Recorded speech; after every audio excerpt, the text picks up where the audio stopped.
하지만 그래도 예전에 내가 겪었던 경험 중의 일부이고 또한 가명으로 처리되어 내가 누군지 아무도 모르니 여기에 한번 사연을 남겨볼까 해서 글을 남깁니다. 저 같은 경우는 당시 부동산에서 일을 하고 있었어요. 그때가 52살 정도 된 나이였는데 남편이 이른 나이에 회사에서 권고사직으로 직장을 나오게 되니까 앞으로 살 길이 막막하더라고요. 그렇다고 평생 회사 일만 해오던 환갑이 다 된 남편이 막상 늙은 나이에 회사에서 나오면 앞으로 뭘 하겠어요? 이제껏 결혼하고 나서 주부로만 살았던 제가 앞으로 남은 여생은 집안의 경제를 책임지며 살아야겠다는 생각이 들더라고요. 그래서 여기저기 일자리를 알아보고 있었는데 사출부에 청소부에 식당 설거지에 제가 할 수 있는 일이 그다지 많지 않더군요. 대부분 저런 일뿐이었어요. 그런데 어느 부동산에서 아줌마를 구한다는 광고를 보고 그곳으로 향했지요. 부동산을 운영하던 중개인의 나이는 저보다 10살 많은 60대였는데 우리 남편 나이와 엇비슷한 정도였어요. 이렇게 저렇게 얘기를 하다가 초보자도 가능하다고 해서 왔다고 하니까 일은 어렵지 않다며 차근차근 하나씩 알려준다고 하더라고요. 그리고 인센티브도 나름 있어서 너무나 마음에 들었어요. 저는 평상시에도 어딜 가면 인상 좋다는 소리를 자주 들어서 처음 보는 손님에게 집을 보여주는 일이 어쩜 제게 맞는다는 생각이 들었답니다. 그렇게 여기서 일한 지 어느덧 2달쯤 지날 무렵 이제는 제가 차를 운전하여 손님에게 직접 집을 혼자서 보여줄 정도가 되었답니다. 하루는 큰 건이 있어서 부동산 사장은 외근을 나갔고 저 혼자 부동산에 남아서 컴퓨터를 보며 일을 하고 있는데 전화 한 통이 걸려오더라고요. 인터넷 광고 보고 연락드린다면서 여기 매물로 올라온 그 집 아직도 있냐고 물어보는 중년 남자의 목소리였어요. 목소리만 들어도 참 진중해 보이고 젠틀해 보이는 느낌이 강했답니다. 저는 아직 그 집 있다고 말하며 부동산으로 오시면 직접 안내해주겠다고 하니 오늘은 시간이 안 되고 내일 찾아간다고 하더라고요. 그렇게 전화를 끊고 어느덧 내일이 찾아왔는데 어제 전화를 했던 중년 남자분이 부동산으로 쓱 들어왔답니다. 근데 어디서 많이 본 얼굴 같았어요. 저는 워낙에 이런저런 사람들을 많이 만나는 일을 하니 예전에 한번 봤던 사람인가 정도로만 생각하고 있었는데 갑자기 이 중년 남자분이 저에게 민숙이 아니냐고 하지 뭐예요. 저는 순간 놀라서 제 이름이 김민숙이거든요.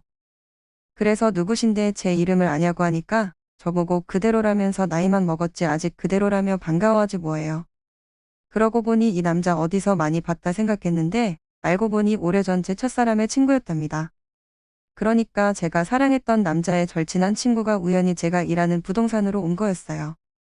저는 그제야 생각이 나서 너무나 반갑다고 말을 했고 이런저런 이야기들을 서로 주고받고 있는데 부동산 사장님이 아는 분이냐고 하더라고요. 그래서 오래전에 알던 친구라고 하니까 거참 신기하면서 반가운 인연이라고 말하며 아는 분이고 하니 오늘은 저보고 집을 직접 보여주라고 하더라고요. 그렇게 반가움도 잠시 자세히 보니 저와 같이 50대 중년이 된 태석이는 참 멋진 중년이 된 듯 싶었답니다. 보니까 차도 외제차에 옷도 명품 같았고 정말 너무나 고급스럽게 변했더라고요. 그 모습을 그제서야 알아챈 제가 왜 이렇게 부끄럽게 다가오는지 저는 이 나이에 부동산에서 일이나 하고 오래전 첫사람의 친구였던 태석이는 성공한 CEO의 모습으로 변해 있으니 만감이 교차하는 듯 싶었답니다. 저는 오래된 제 차로 안내해 태석이를 태우고 집을 보여주기도 참 난감해하고 있었는데 태석이가 저보고 그러지 말고 자기 차에 타라고 하지 뭐예요. 그래서 알았다고 하고 태석이 차에 올라탔는데 제가 보여줄 집 주소를 안내하니까 이내 내비에 주소를 찍는가 싶더니 다른 곳으로 차를 돌리더라고요. 그래서 제가 대체 어딜 가는 거냐고 하니까 이렇게 오랜만에 만났는데 한잔 해야 되지 않겠냐고 하길래 저는 지금 일하는 중이라고 하니까 내가 오늘 너가 보여주려고 하는 집 그냥 보지 않고 믿고 거래하겠다면서 그러면 된 거 아니냐고 하지 뭐예요. 순간 놀라움과 함께 얘 정말 많이 성공했구나 하는 걸 느꼈어요. 제가 보여줄 곳은 아파트였는데 그래도 시세 7억이 넘거든요. 그런 곳을 제대로 보지도 않고 덥석 사겠다고 하는 게 너무나 멋지게 느껴졌답니다. 그러면서 태석이는 저를 태우고 참치집으로 저를 데리고 가더라고요. 그리고 니네 단골이라는 듯이 자기가 자주 먹는 걸로 갖다 달라고 하니 알아서 그때부터 참치회 세팅이 되기 시작하는데 정말 평생 보지 못한 고급스러운 요리 같았답니다. 저는 놀라서 이거 비쌀 텐데 그냥 간단히 커피나 한잔 하면 된다고 말하니까 어딜 그렇게 하냐며 이렇게 오랜만에 만난 친구에게 그런 대접은 없다고 말하는 겁니다. 아무튼 그렇게 오랜만에 만난 내 첫사람의 친구였던 태석이와 이런저런 대화를 하다가 제 첫사람이 얼마 전에 교통사고로 죽었다는 말을 하더라고요. 저는 너무 놀라서 그게 정말이냐고 하니까 그렇다고 하길래 갑자기 옛 생각이 나면서 눈시울이 붉어지기 시작했답니다. 우리 둘은 한 잔 두 잔 술을 나눠 마시며 어느새 태석이는 많이 취했는지 비틀비틀거리는 수준이 되었답니다. 그러면서 제게 하는 말이 내가 너 좋아했던 거 알고 있었냐고 말하더라고요. 저는 놀라 그게 무슨 말이냐고 하니까 사실은 자기가 저를 좋아했다면서 죽은 제 첫사랑인 진모와 함께 있는 저를 보면 언제나 진모에게 질투를 느꼈다고 했답니다. 그러면서 사실은 우리 둘 사이를 응원하기보다 당시 헤어지기를 바랬다고 하는데 이제는 시간이 많이 흘러서 그냥 이렇게 말할 수 있지만 당시에 알았더라면 꽤나 충격이었을 것 같았어요. 그렇지만 이렇게 성공한 CEO 같은 모습의 태석이가 나를 좋아했었다니 왠지 모르게 기분이 나쁘지 않고 좋았답니다. 그리고 순간 내가 지금의 남편이 아닌 첫사랑과 헤어지고 나서 태석이와 사귀었으면 내가 얘랑 결혼을 했을까 하는 생각도 들더라고요. 아무튼 이런저런 생각이 들 때쯤 우리는 자리에서 일어나게 되었고 태석이가 저보고 오늘 가계약금이라도 나한테 미리 준다고 하지 뭐예요. 그래서 아니라고 괜찮다고 하니까 태석이는 끝끝내 아니라면서 일단 가계약금을 제가 갖고 있으라며 제게 현금으로 1,000만 원을 덥석 보내줬답니다. 그러면서 그 돈이면 오늘 부동산 사장에게 건수 확실히 했다는 증표는 됐을 거라며 오늘 즐거웠다고 하며 차를 타고 가려고 하길래 저는 태석이 등을 치며 한 소리 했어요. 술 취했으면서 어딜 차를 몰고 가려고 하냐며 대리 부른다고 하니까 태석이는 아차했는지 고맙다고 하더라고요. 그렇게 대리를 불렀고 드디어 대리기사가 왔는데 태석이가 저보고 뒷자리에 같이 타고 가자고 하지 뭐예요. 가는 길에 내려준다고 하면서 말이죠.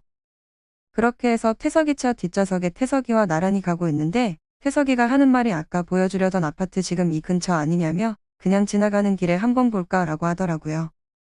그래서 전 안 보여주기도 뭐하고 해서 당연히 봐야 한다며 너 보지도 않고 어떻게 쉽게 결정하냐며 나 생각해서 그냥 계약 마음대로 하지 말고 이 근처니까 한번 보고 가라고 했답니다. 그렇게 해서 그냥 대리기사는 돈 주고 먼저 가라고 하고 태석이와 단둘이 오늘 보여주기로 한 아파트에 들어섰어요. 시간이 어느덧 밤 10시가 넘어가고 있었답니다. 문을 열고 들어가서 태석이에게 집을 보여주니 대충 보더니 마음에 든다고 하더라고요. 그러면서 갑자기 너무 취기가 오른다며 바닥에 픽 쓰러지고 말았답니다. 저는 놀라서 태석이를 일으키려고 하는 순간 갑자기 태석이가 내 팔을 휘어감으며 저를 그만. 저는 반항 한번 하지 않고 태석이와 그렇게 그 빈집에서 함께 했어요. 저도 모르게 태석이에게 하루아침에 마음이 가버린 제 자신이 싫었지만 그냥 저도 태석이가 너무나 마음에 들었던 하루이다 보니 넘지 말아야 할 선을 넘고 말았답니다. 그렇게 취한 것 같은 태석이도 나와 그 빈집에서 2시간을 함께하고 나니 정신이 번쩍 든 건지 이내 대리를 직접 다시 부르더라고요. 그리고 먼저 가겠다며 갔고 저도 택시를 타고 갔답니다. 그리고 그 다음날 태석이에게서 연락이 왔는데 계약 날짜는 언제냐고 물어보더라고요.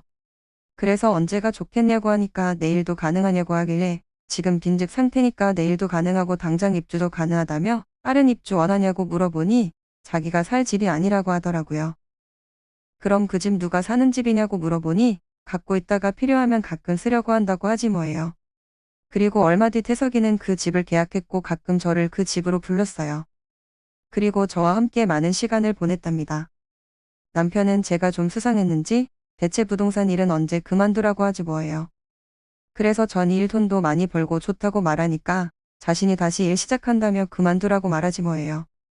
뭔지 모르게 남편이 제가 태석이와 바람을 핀다는 걸 눈치챈 기분 같았어요. 하지만 그 뒤로도 태석이와 계속 만남을 가졌고 급기야 남편과 이혼까지 하게 되었답니다. 저는 당연히 태석이가 날 좋아하니까 태석이도 지금의 부인과 이혼하고 저를 선택할 줄 알았어요. 참 미련하게도 말이죠.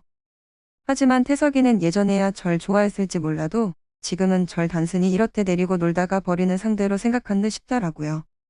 그걸 뒤늦게 깨달은 전 그제서야 정신이 번쩍 들었습니다.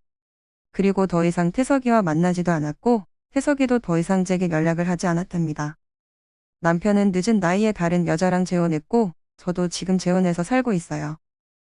그때 태석이를 만나지 않았더라면 아마 남편과 이혼을 하지 않았겠지만 왠지 모르게 그때 태석이와 함께한 빈집에서의 일이 제 일생에서 정말 가장 짜릿한 순간이라고 이 자리에서 조심스럽게 말할 수 있을 것 같네요.